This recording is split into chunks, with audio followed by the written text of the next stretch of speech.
আসসালামু আলাইকুম রাহমাতুল্লাহি ওয়া বারাকাতুহু। আশা করি সকলেই ভালো আছেন। বাদুরিয়া দক্ষিণ গুরগাঁও নুরিয়া দারুল কুরআন মাদ্রাসার সকল ছাত্রছাত্রীর পক্ষ থেকে আপনাদের সকলকেই জানাই আন্তরিক শুভেচ্ছা ও অভিনন্দন।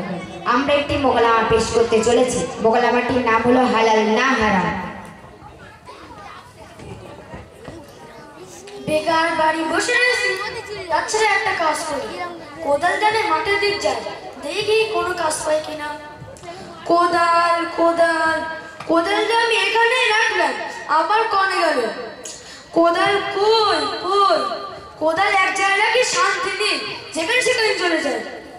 মা, ও মা, মা, কোদাল কোথায় রেখেছো? এই যে কোদাল। মা, ও মা, মা, মা এত সকালবেলা আবার কনে গেল? মা, ও মা, আমার দেরি হয়ে যাচ্ছে। খোকা, আমার পেটের ভেতর না যন্ত্রণা করতেছে, মনে হয় তো গ্যাস হবে। উরি বাবা রে! খোকা খোকা, মাঠ থেকে বাড়ি আসার সময় না খানিকটা থানকুনি পাতা নেসপিনি। মা, আমার দেরি হয়ে যাচ্ছে। কি লাগবে সেটা বলবি তো। পান্তা দেবো না? আমি কি পান্তা খাতে আবার বাড়ি আসবো? আচ্ছা বাবা, দাঁড়া, এক্ষুনি দি। এই নে, কাগজের ভেতর নুন দেওয়া আছে, ভালো করে দেখে নিস।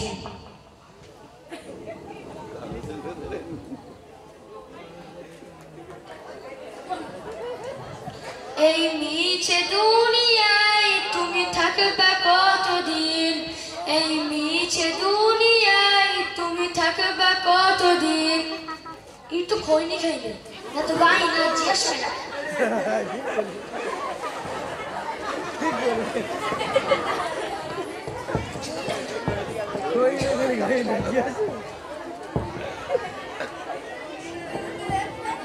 এই মিছে দুনিয়ায় তুমি থাকবে কতদিন? এই মিছে দুনিয়ায় তুমি থাকবে কতদিন?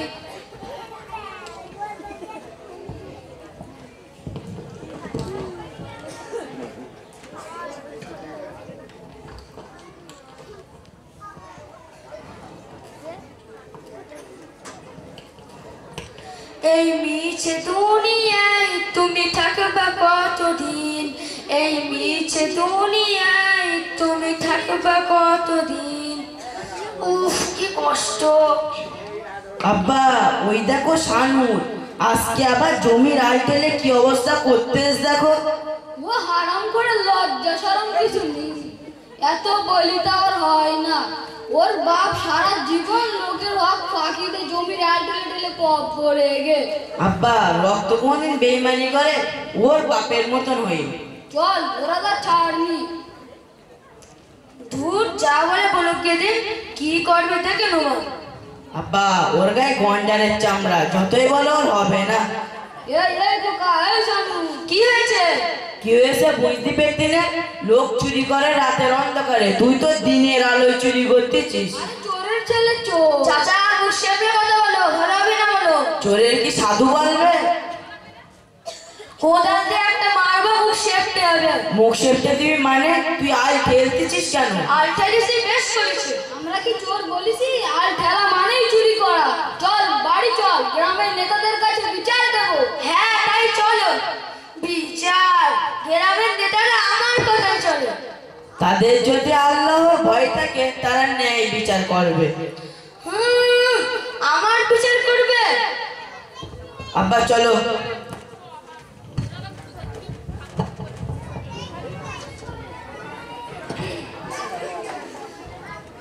আপেল আছে, আপেল, ওই তাজা তাজা আপেল, কাশ্মীরি আপেল লাগবে নাকি? আপেল আছে। ও ভাই, আপেলের কেজি কত করে? আরে ভাই, একদম কম দাম, 100 টাকা কিলো, জলের দামে ফলের রস। কই, ঠকাবে না তো? আরে ভাই, আমি বিশ্বাস করতে পারো ভাই, আমি ঠকানো ব্যবসা করিনি।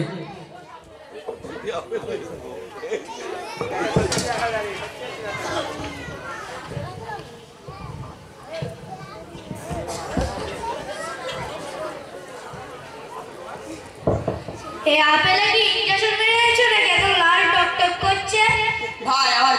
করতে পারো ভাই, আমি 5 ওয়াক্ত নামাজ পড়ি ভাই, আমি পরেশগার মানুষ, আমি ঠকানোর ব্যবসা করি না। কই তাহলে ভালো দেখে দাও 2 কেজি।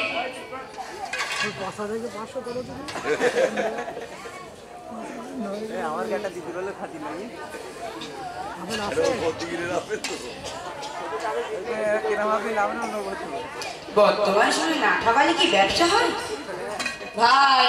আপেল ছাতাই আপেল না, কাশ্মীরি আপেল। দেখো এই আপেলকে ভাবি স্বাস্থ্য লেগে যাবে দুদিনই।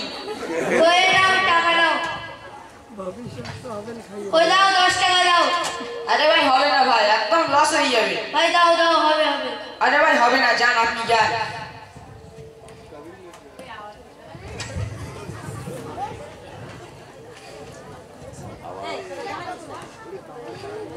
আপেল আছে, আপেল ওই তাজা তাজা আপেল।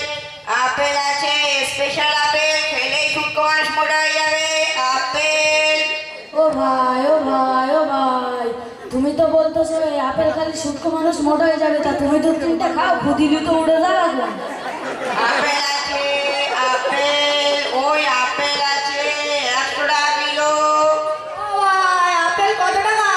আরে ভাই 100 টাকা কিলো নেবে নাকি? না থাক, দাম বেশি বলছো। আপেল আপেল আছে ওই রে, এই হুজুর মনে হয় দেখে ফেলেছে। হুজুর আসসালামু আলাইকুম। ওয়ালাইকুম আসসালাম, কি খবর? খুব তো ব্যবসা করছো দেখি। হুজুর না এই আর কোন রকমে চলছে। আমি সব দেখেছি, মানে তোমার গাড়ির নিচে চম্বুক। হুজুর হুজুর চেপে যান, দয়া করে চেপে যান। আপনি যেন কারোর সাথে বলবেন না। আপনি কতটা নেবেন বলেন, আমি ঠিকঠাক করে দাম নেবো কোনি। হাতটা ছাড়ো, আমার ভয় করো না, আল্লাহর ভয় করো। আগে তুমি বলো হালাল ব্যবসাটা কেন হারাম করে ফেলেছো? হুজুর না করলে তো আর বেশি টাকা হবে না। ওই দেখ আপেলের সাথে মাওলানা সাহেব কথা বলতে। তাই কি হয়েছে? গ্রামের নেতাদের কাছে যাওয়ার আগে আলেমের কাছ থেকে কিছু জানা যাক, যদি সমাধান হয় তাহলে আর বিচার ডাকতে হবে না। হ্যাঁ তাই চলো। আসসালামু আলাইকুম। ওয়ালাইকুম আসসালাম, একটুখানি দাঁড়াও। আরে বোকা, বুঝলে না? আল্লাহ তাআলা কোরআন মাজিদে সূরা বাকারা 275 নম্বর আয়াতের এক অংশে বলেন ওয়াহাল্লাল্লাহুল বাইআ, আর আল্লাহ তাআলা ব্যবসা অর্থাৎ কেনা বেচাকে হালাল করেছেন। ওয়াহারামার রিবা, সুদ হারাম করেছেন।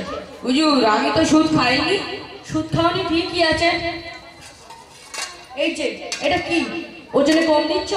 এটাই তো সম্পূর্ণ হারাম। হুজুর ওই 1-2 জনে কম দিলে কিছু হবে না। তোমার ভুল ধারণা ভাই। আল্লাহ তাআলা কোরআন মাজিদে সূরা মুতাফফিফিনের 1, 2 ও 3 নম্বর আয়াতে বলেন ওয়াইলুল লিল মুতাফফিফিন, ধ্বংস যারা ওজনে কম দেয় তাদের জন্য। আল্লাযিনা ইযা কালু আলান নাসি ইস্তাউফুন, এবং যখন লোকেদের কাছ থেকে মেপে নেওয়ার সময় পূর্ণ মাত্রায় গ্রহণ করে। ওয়া ইযা কালুহুম আও ওয়াজানুহুম ইখসিরুন, এবং যখন তাদেরকে মেপে দেয় অথবা ওজন করে দেয় তখন কম দেয়। সুতরাং তুমি যে ওজনে কম দিচ্ছ, স্বয়ং আল্লাহ তাআলা বলেছেন তুমি পাপী হবে, ধ্বংস হবে, তোমার এই ব্যবসা হারাম হবে। হুজুর বুঝতেই তো পারছেন হুজুর, সংসারটা যাতে ভালো করে চলে, ছেলে মেয়ে স্ত্রী যাতে ভালো করে ভরণ পোষণ করতে পারে, তাই এই করি। শোনো ভাই, তুমি যদি ব্যবসাটা হালাল পন্থায় করো তাহলে আল্লাহ বরকত দেবেন, তা না হলে তোমার এই পাপের ভাগ কেউ নেবে না। হুজুর আমি তো এই কাজটা পরিবারের জন্যই করছি, আমার পাপের ভাগ কেউ নেবে না।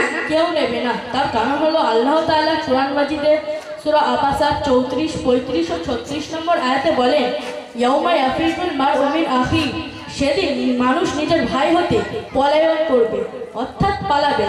ওয়া উম্মিহি ওয়া আবি, এবং নিজের মাতা ও পিতা হতে। ওয়া সাহিবাতিহি ওয়া বানি, এবং নিজের স্ত্রী সন্তানই হতে, অর্থাৎ কেউ কারোর প্রতি সহানুভূতি দেখাবে না। বুঝতেই তো পেরেছো, যার পাপের ভাগ তাকেই দিতে হবে।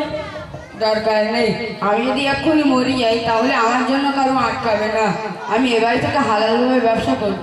একদম ঠিক চিন্তা। কারোর হক ফাঁকি দিয়ে, চুরি খেয়ে, সুদ খেয়ে, জমির আল ঠেলে হয়তো ক্ষণিক সময়ের জন্য বড়লোক হওয়া যায়, তবে আল্লাহর প্রিয় হওয়া যায় না। মাওলানা সাহেব আমরা উত্তর পেয়ে গেছি, হারাম টাকা তো জীবনে থাকে না। আমি আমার ভুল বুঝতে পেরেছি। হারাম টাকাটা কিরকম জানো?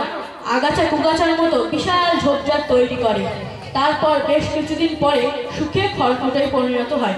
বুঝতেই তো পেরেছো, হারাম টাকাটা বেশি দিন থাকে না। হুজুর সেই অনেকটা সাদা বালুর প্রেসারের মতন, বেশি দিন থাকে না। একদম একদম দরকার নেই, আল্লাহ আমাকে ক্ষমা করে দিন। আল্লাহ আমারও ক্ষমা করে দেবে। খাঁটি মনে তওবা করলে আল্লাহ তাআলা নিশ্চয়ই ক্ষমা করবেন।